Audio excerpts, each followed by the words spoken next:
hoje nós vamos aprender sobre uma temática muito importante para nós: igreja cheia do Espírito Santo. Vamos continuar a nossa série Missio Dei e vamos então para o texto de Atos 4, 23 a 35. Uma igreja cheia do Espírito Santo. Quais são as marcas de uma igreja cheia do Espírito Santo? No final desse sermão eu vou fazer uma pergunta para vocês. Nós somos uma igreja cheia do Espírito Santo? Eu gostaria que vocês, ao verem essas marcas, olhassem para nós mesmos. Primeiro individualmente, para você, para a sua vida, e depois para a nossa comunidade, para nós entendermos o que precisamos melhorar e crescer na graça do nosso Senhor Jesus Cristo, e o que nós precisamos submeter e dedicar ao Senhor para sermos uma igreja cheia do Espírito. Amém? Atos 4, 23 a 35, a palavra do Senhor diz assim: uma vez soltos, Pedro e João procuraram os irmãos e lhes contaram tudo o que os principais sacerdotes e anciãos lhes tinham falado. Ouvindo isto, unânimes, levantaram a voz a Deus e disseram: Tu, soberano Senhor, fizeste o céu, a terra, o mar e tudo o que neles há. Dissestes por meio do Espírito Santo, por boca de Davi, nosso pai, teu servo, porque se enfureceram os gentios e os povos imaginaram coisas vãs? Os reis da terra se levantaram e as autoridades se juntaram contra o Senhor e contra o seu ungido. Porque de fato nessa cidade Herodes e Pôncio Pilatos, com gentios e gente de Israel, se juntaram contra o seu santo servo Jesus, a quem ungiste, para fazerem tudo o que tua mão e o teu propósito pré-determinaram. Agora, Senhor, olha para as ameaças deles e concede aos teus servos que anunciem a tua palavra com toda a ousadia, enquanto estendes a tua mão para fazer curas, sinais e prodígios por meio do nome do teu santo servo Jesus. Tendo eles orado, tremeu o lugar onde estavam reunidos. Todos ficaram cheios do Espírito Santo e com ousadia anunciavam a palavra de Deus. Da multidão dos que creram, era o coração e alma. Ninguém considerava exclusivamente sua nenhuma das coisas que possuía, tudo, porém, lhes era comum. Com grande poder, os apóstolos davam testemunho da ressurreição do Senhor Jesus, e em todos eles havia abundante graça. Não havia nenhum necessitado entre eles, porque os que possuíam terras ou casas, vendendo-as, traziam os valores correspondentes e os depositavam aos pés dos apóstolos. Então se distribuía a cada um conforme a sua necessidade. Vamos orar mais uma vez? Curva sua cabeça e em alguns instantes peça para que o Senhor fale ao seu coração e peça para que o Senhor te encha com seu Santo Espírito.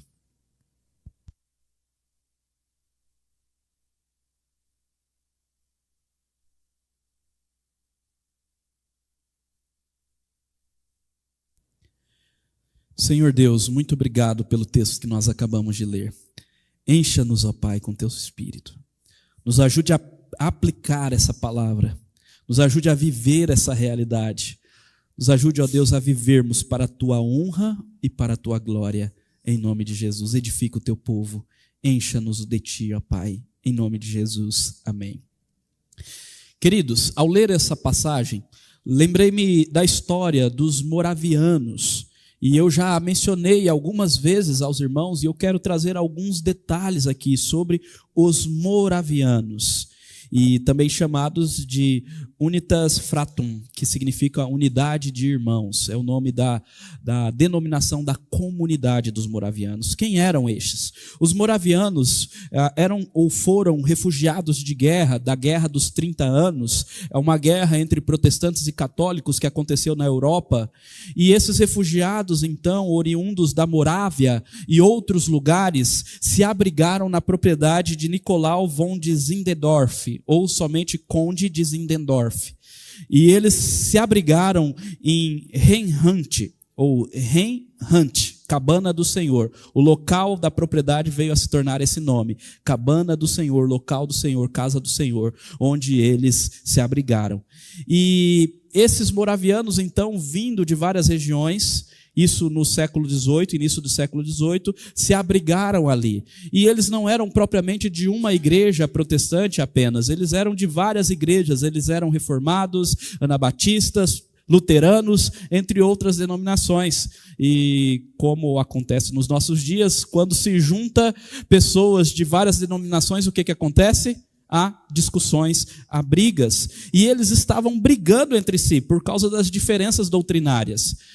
Diz a história que alguns destes iam na casa dos outros, ou à noite iam em frente à porta da onde eles estavam reunidos para adorar, para dizer: o que vocês estão pregando é mentira. Foi aí que o conde de Zinzendorf ou percebeu que ele precisava dedicar tempo para esses irmãos. E ele começou então a dedicar tempo e a pregar sobre unidade, a pregar sobre a palavra do Senhor. E aí aconteceu algo extraordinário.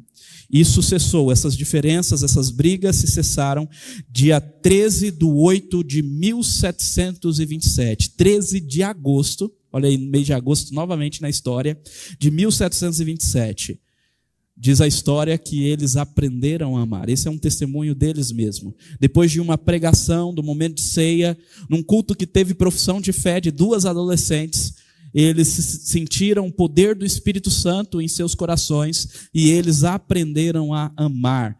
Foram tomados do poder do Espírito nesse culto do dia 13/8.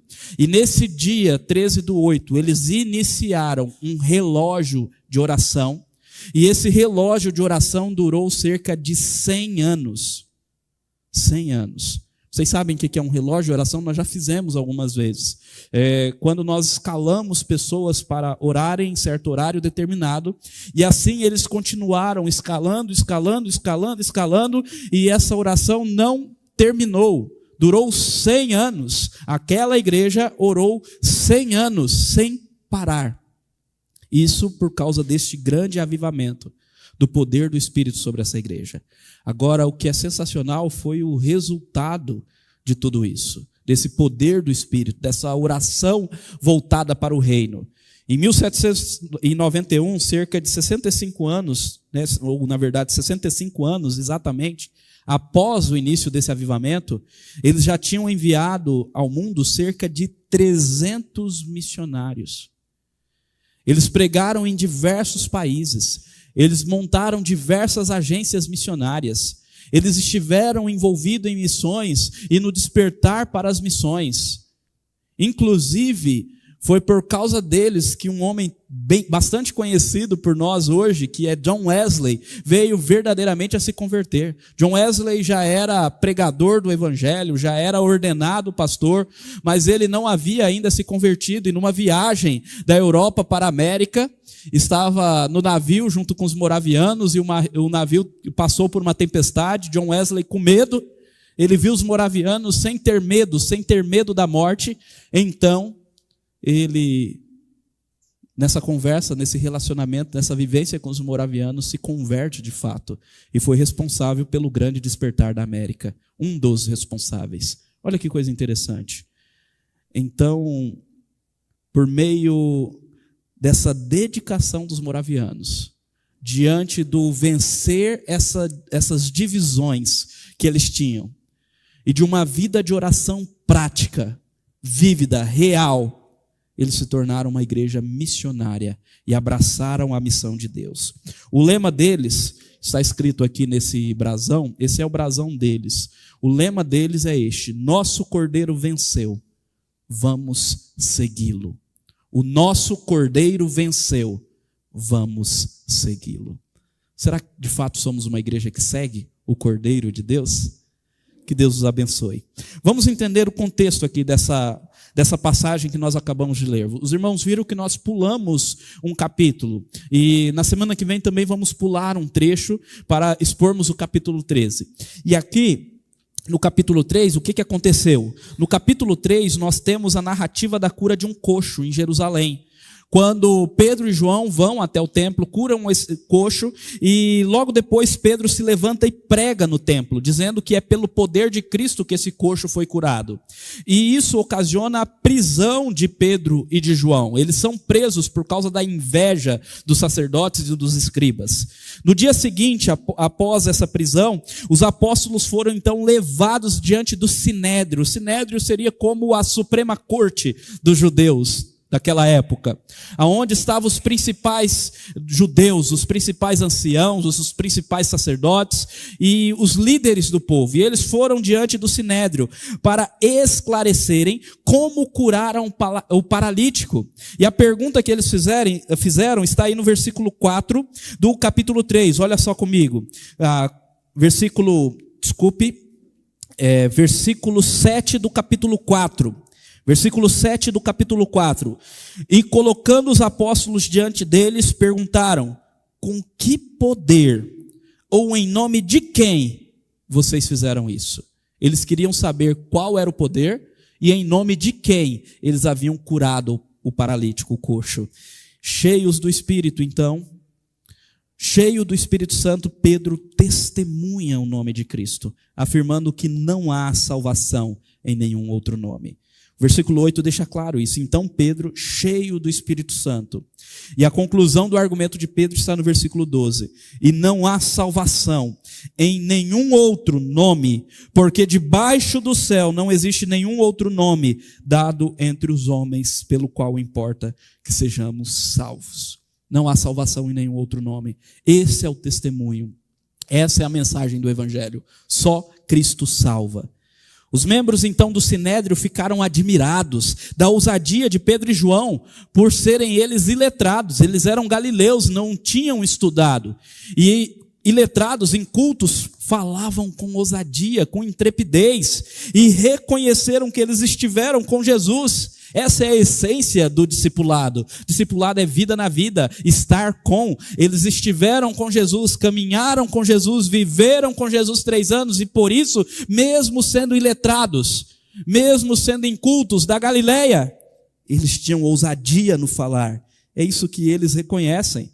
Então decidiram soltá-los. Até estavam com medo do povo, porque o povo estava crendo na pregação e viram um paralítico curado e estavam louvando a Deus por isso. Mas antes de soltá-los, eles os ameaçaram para que eles não falassem mais de Jesus. Porém, Pedro e João, mais uma vez, retrucou e falou: como nós poderíamos parar de falar daquilo que vimos e ouvimos? Eles não poderiam parar de falar daquilo que viram e ouviram, do testemunho do nosso Senhor Jesus Cristo. E assim entramos no texto de hoje. O primeiro versículo que nós lemos hoje, versículo 23, nos diz: uma vez soltos, Pedro e João procuraram os irmãos. Foram para a igreja. Foram aonde os irmãos estavam reunidos.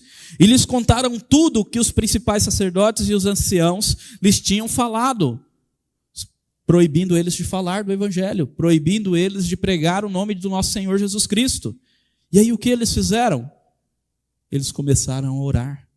E aqui nós vemos as marcas de uma igreja cheia do Espírito. E eu quero destacar, a primeira coisa, essa igreja ora com o foco na soberania de Deus.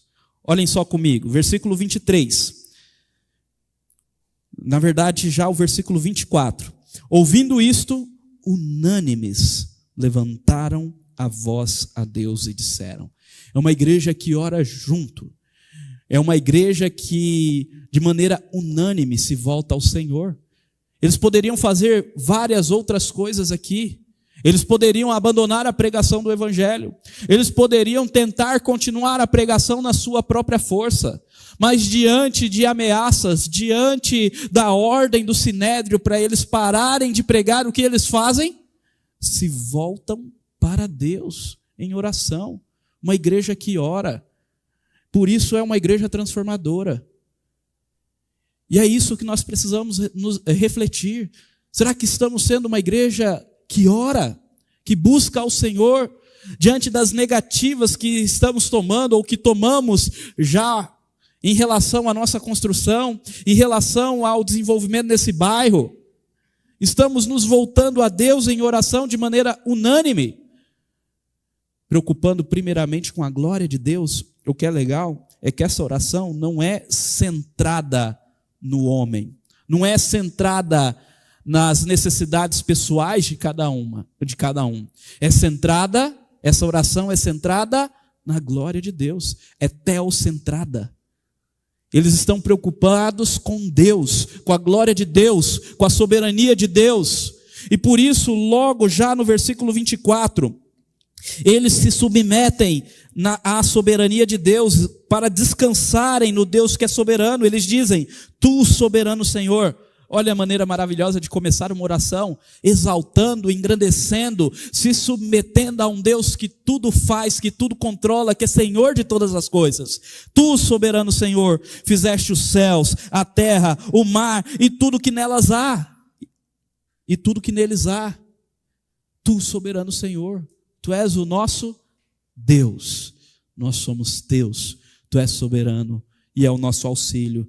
O Senhor dissestes por meio de Davi, por meio do Espírito Santo, por boca de Davi, nosso pai, teu servo. E aqui ele faz uma citação do Salmo 2, 1 e 2, quando Davi, inspirado pelo Espírito Santo, diz: Porque se enfurecem os gentios e os povos e imaginaram coisas vãs, os reis da terra se levantaram e as autoridades se ajuntaram contra o Senhor e contra o seu ungido.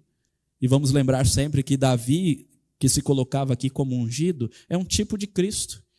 Então, na verdade, esse Salmo 2, se cumpre plenamente em Cristo Jesus. Os povos se levantam, os gentios se enfurecem, os reis da terra e as autoridades se levantam contra o Senhor Jesus. O que é legal nesse Salmo 2 é que o último versículo desse Salmo nos é dito o seguinte: beijai o filho, para que o Senhor não se irrite.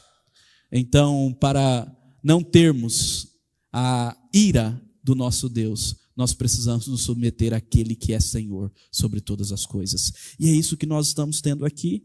Então, versículo 27, uma oração focada na palavra de Deus. Pedro explica que era exatamente isso que estava acontecendo, porque de fato nesta cidade, Jerusalém, Herodes, Pôncio Pilatos, os gentios e a gente de Israel se ajuntaram contra o teu servo Jesus, a quem ungiste, para fazerem tudo o que tua mão e o teu propósito pré-determinaram. Eles se ajuntaram contra Cristo, se levantaram contra o Senhor Jesus.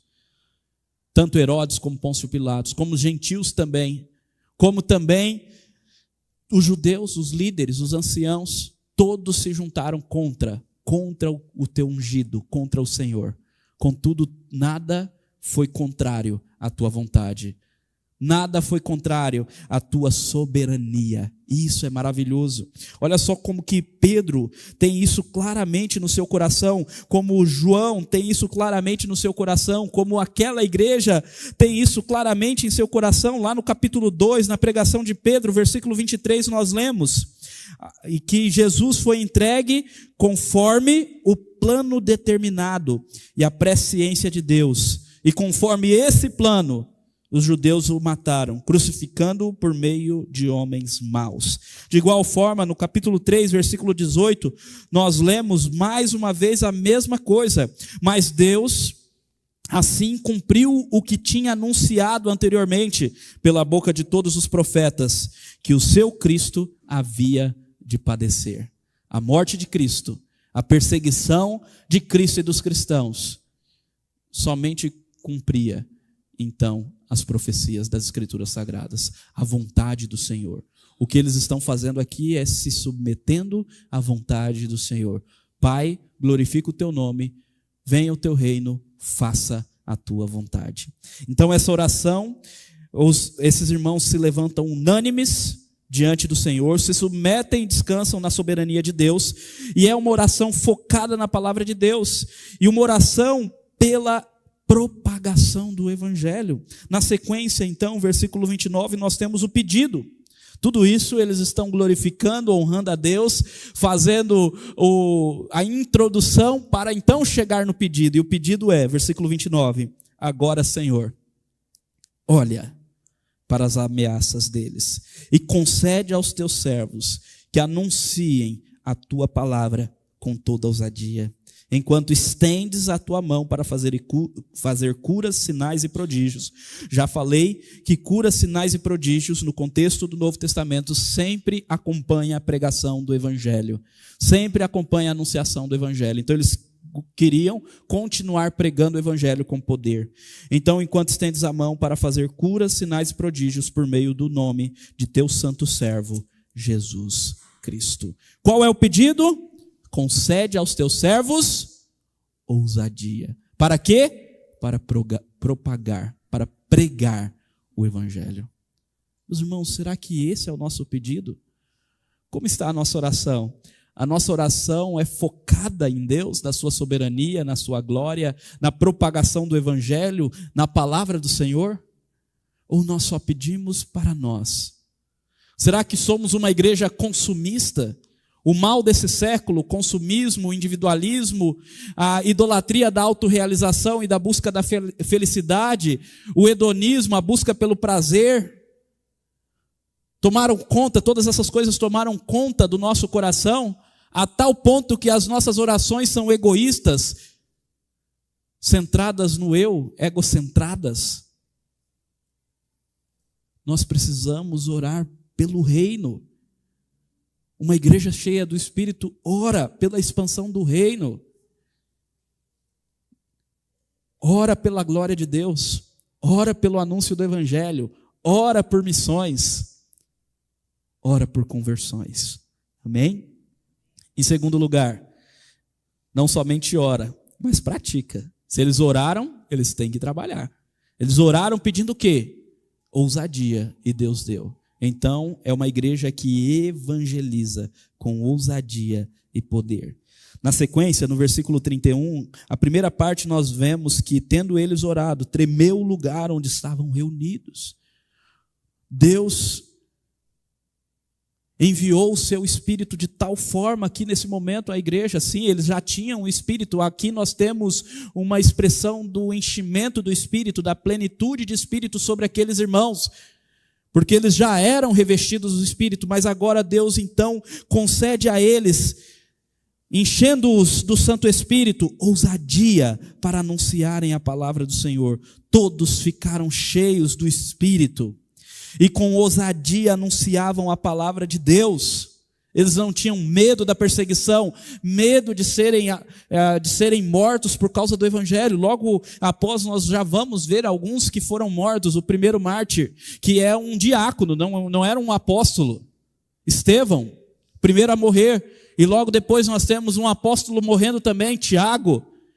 E a perseguição aumentando, e eles pregando, e o Evangelho crescendo. Tudo para a glória do Senhor. Interessantemente, no versículo 33, mais uma vez nós vemos a expressão do encher do Espírito na anunciação do Evangelho. O texto diz, com grande poder, os apóstolos davam testemunho da ressurreição do Senhor Jesus, e em todos eles havia abundante graça, com grande poder.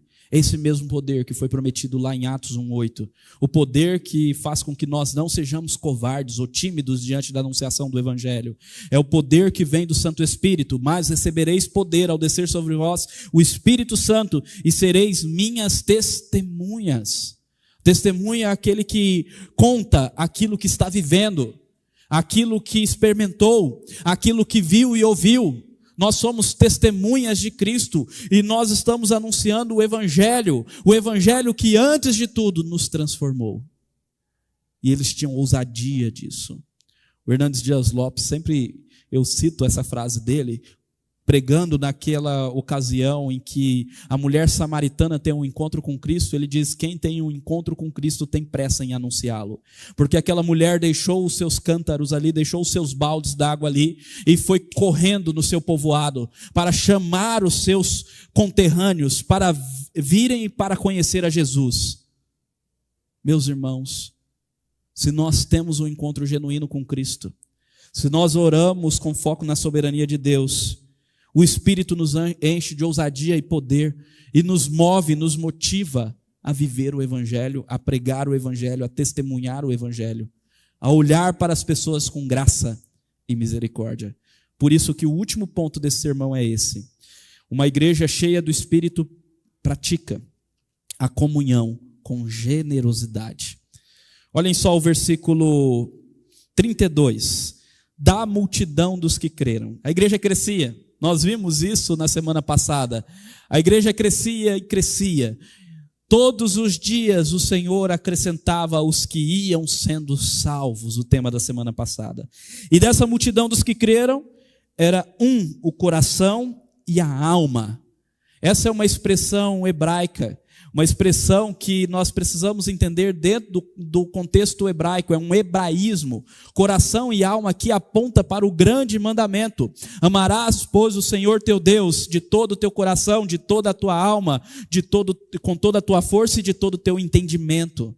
Então, coração e alma é uma expressão de amar ou de viver essa comunhão de todo o coração. O que nós temos aqui é o amor na prática. É o amor que primeiramente é direcionado a Deus de maneira vertical e então direcionado ao próximo, como o nosso Senhor nos ensinou. O grande mandamento é amar a Deus acima de todas as coisas e o segundo grande mandamento é amar o próximo como a nós mesmos. Mas Jesus intensificou. Vocês sabiam disso? Vocês se lembram disso? Que Jesus colocou uma intensidade maior no segundo mandamento?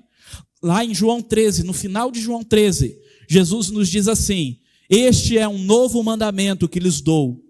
Amarás, pois, o teu próximo como eu vos amei. Não é como a si mesmo, mas é como Cristo nos amou. E isso é muito mais profundo, muito mais forte, porque isso exige sacrifício. Cristo se sacrificou por nós, e nós devemos dar a vida pelos nossos irmãos. É isso que 1 João 3,16 nos diz. O amor nisto consiste o amor, que Cristo deu a sua vida por nós, e nós devemos dar a nossa vida pelos nossos irmãos. Lá em Efésios capítulo 5, versículo 2, nós temos a mesma ênfase, quando nos é dito, antes, versículo 1, sede, pois, imitadores de Deus, e andai em amor. Versículo 2 de Efésios 5, como Cristo também vos amou. Andai em amor, como quem? Como Cristo vos amou e a si mesmo se entregou como oferta em sacrifício ao Senhor em aroma suave. Sacrifício. Então, era o coração e a alma. Isso significa que eles cumpriam o grande mandamento e o segundo grande mandamento. Eles viviam uma comunhão prática. Ninguém considerava exclusivamente sua nenhuma das coisas que possuía, tudo, porém, lhes era comum. A comunhão era tão profunda que eles estavam dispostos a ajudar uns aos outros com seus próprios bens. Por isso, não havia nenhum necessitado. O cuidado mútuo, a comunhão na prática, fazia com que eles estivessem atentos aos irmãos. Olha só, versículo 34. Não havia nenhum necessitado entre eles. E por quê?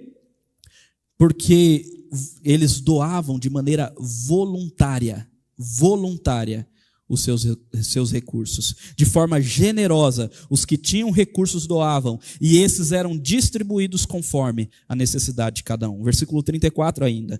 Não havia nenhum necessitado entre eles, porque os que possuíam terras ou casas, vendendo-as, traziam os valores correspondentes e os depositavam aos pés dos apóstolos. Então se distribuía a cada um conforme a sua necessidade.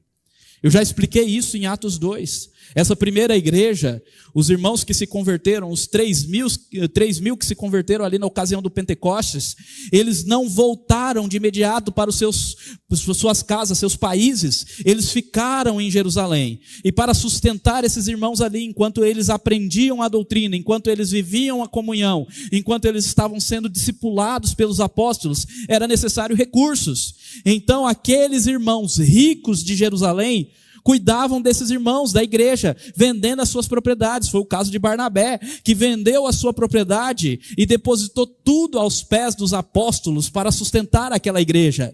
É o caso também de Ananias e Safira, que venderam a sua propriedade, mas nesse caso, pegaram parte e só entregaram parte. E eles queriam que fossem reconhecidos que estavam entregando tudo. Eles queriam os aplausos, não fizeram por amor. O que aconteceu com os dois? Morreram. Morreram. Porque mentiram para a igreja e para o Espírito Santo, conforme a palavra de Pedro. Mas essa atitude no início da igreja era comum. O cuidado mútuo, a preocupação com aqueles que estavam passando necessidade. O que é importante destacar é que as doações aqui são voluntárias. Não há abolição aqui da propriedade privada, não. Aqui nós temos a comunhão na prática, a koinonia. No domingo passado eu falei uma frase que ficou assim, só jogada ao vento. Aqui nós temos comunitarismo, não comunismo. Mas essa ideia, nós temos comunhão profunda, em que a igreja, preocupada com a necessidade dos outros, que os irmãos, principalmente aqueles que têm posse, preocupados com a necessidade, a expansão do reino, doavam de maneira generosa e voluntária. E a igreja de Jerusalém sempre precisou de ajuda. Depois, na história do cristianismo do Novo Testamento, nós vemos que as igrejas de outras regiões levantaram ofertas para os irmãos de Jerusalém, que continuaram sendo perseguidos. Então, as igrejas sempre se apoiaram. A comunhão, ela era tão grande que fazia que o sacrifício não fosse apenas de ação, de mãos, mas também mexia até no bolso. Eles converteram até o bolso. Por isso é uma conversão genuína e verdadeira. Meus irmãos, a pergunta que nós precisamos fazer é: nós estamos praticando comunhão generosa? Não é só, e não pensem que é este o ponto aqui, doar um valor e dizendo, já dei o dízimo, ponto final. Mas é de fato preocupar com as necessidades do irmão. Sejam elas físicas, sejam elas emocionais, espirituais, relacionais. Sim, financeiras também. Em todos os âmbitos.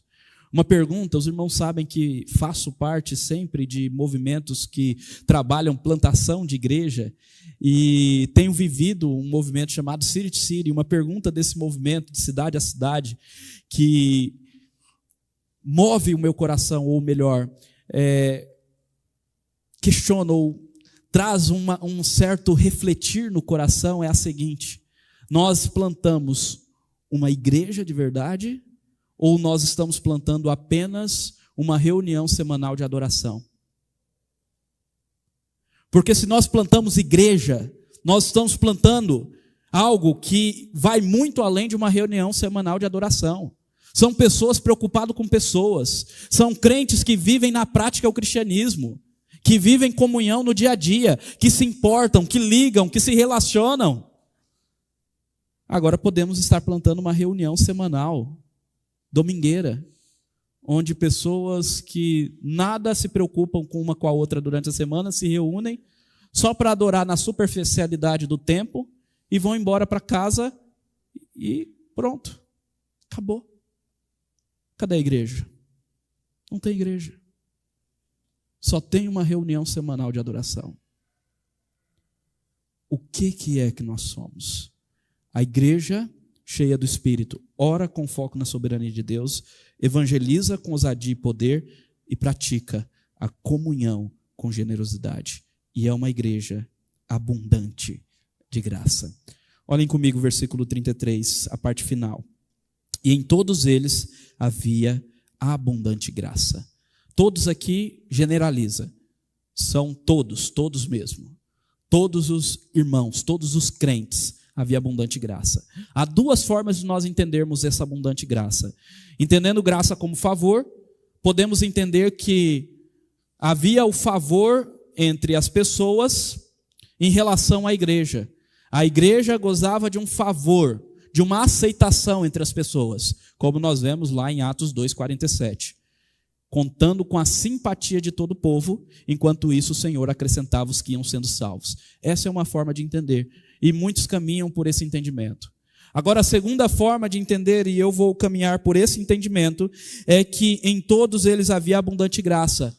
A graça salvífica, a graça salvadora, as bênçãos da salvação do Senhor repousava sobre a igreja, inclusive os dons que são o que vem através da graça. Nós podemos compreender que a graça de Deus era abundante na vida dessa igreja cheia do Espírito. E que graça é essa? É essa graça salvadora, que nós lemos lá em Tito, capítulo 2, 11 a 13. Porque a graça de Deus se manifestou, trazendo salvação a todos.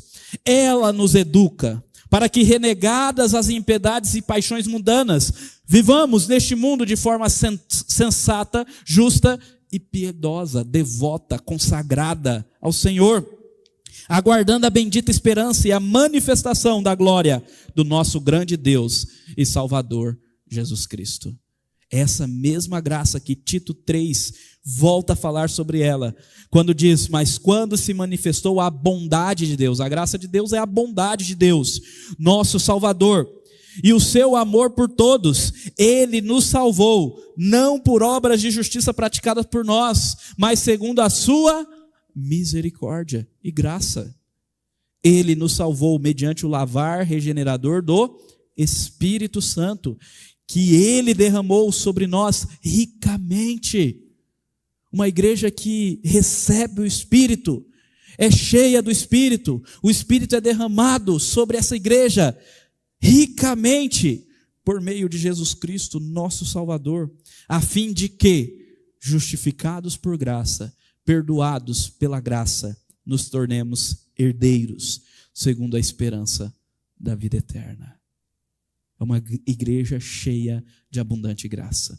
A graça de Deus deve nos motivar a viver o Evangelho, a nos envolver com a grande missão.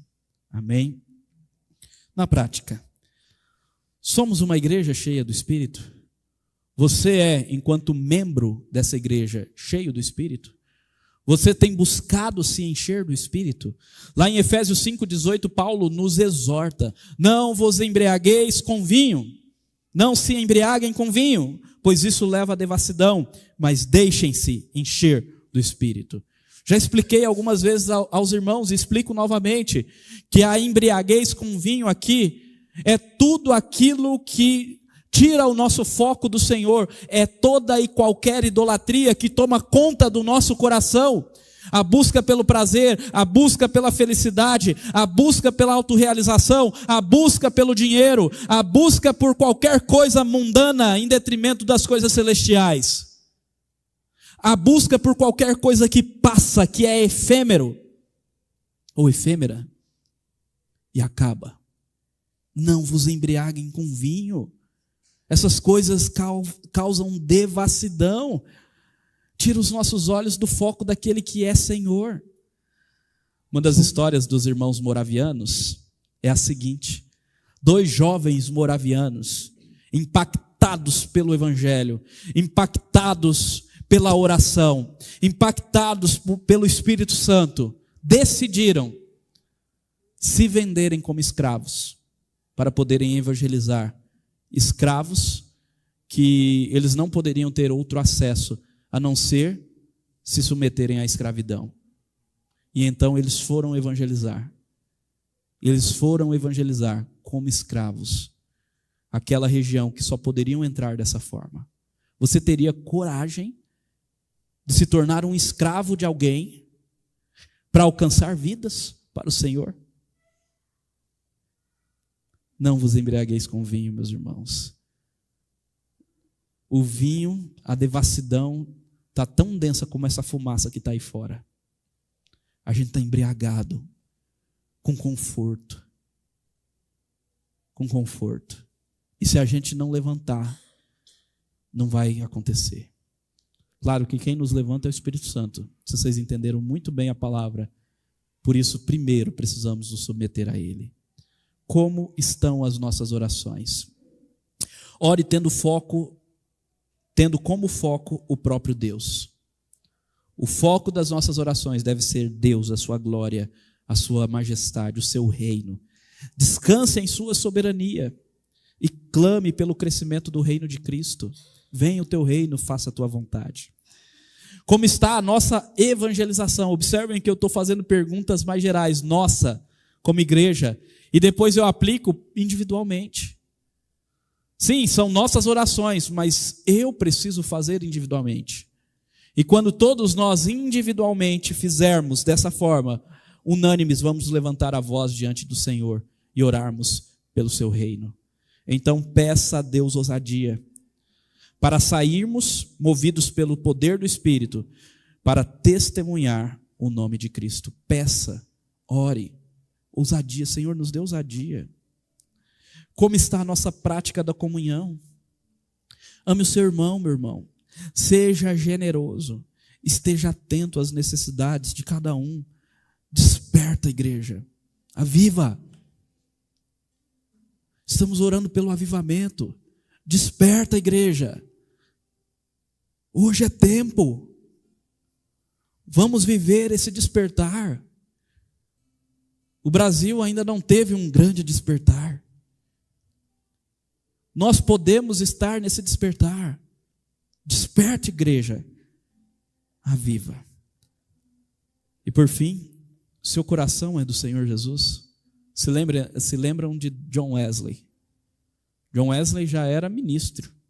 E o seu coração não era do Senhor. Precisou dos morávios, dos moravianos, para ele se converter. Meus queridos irmãos, será que nós já somos de Cristo? Seu coração já é do Senhor? Volte-se para Cristo hoje. Clame pela graça salvadora e viva para a glória de Deus. Uma igreja cheia do Espírito Santo é aquela que, se submetendo ou submetendo-se a Deus através da oração, se envolve com a missão de Deus no mundo, de maneira ousada e transformadora, praticando a comunhão de forma generosa e sendo exemplo do amor e da graça cristã a todos. Que nós sejamos essa igreja, meus queridos, uma igreja cheia do Espírito, que submete através da oração, que se envolve com a missão, que é usado de maneira ousada e transformadora, que pratica a comunhão de forma generosa e é exemplo de amor e graça cristã a todos. Vocês se lembram do lema dos moravianos? Nosso Cordeiro venceu. Vamos segui-lo? Nosso Cordeiro venceu. Vamos segui-lo? Nosso Cordeiro venceu. Sigamos. Curva sua cabeça e ore.